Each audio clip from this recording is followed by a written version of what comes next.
راك تشوف في هذه اللقطة للحكم السنغالي عيسى سي الذي أدار أمس مباراة الأهلي أمام الترجي، واللي سبق له أيضا إدارة مباراة المنتخب الوطني أمام نيجيريا في كأس إفريقيا.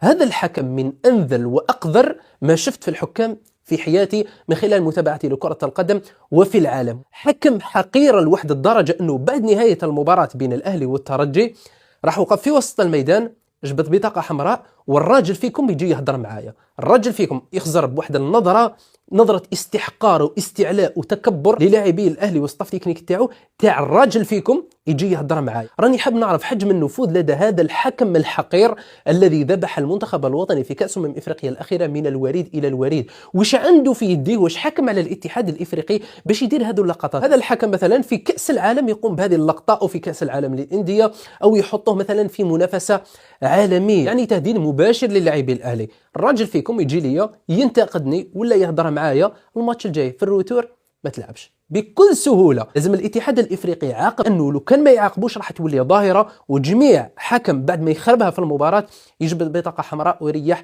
في منتصف الملعب، والراجل فيكم يجي يهضر معايا، سينو تروح بحمراء وتتعاقب في الماتش الجاي.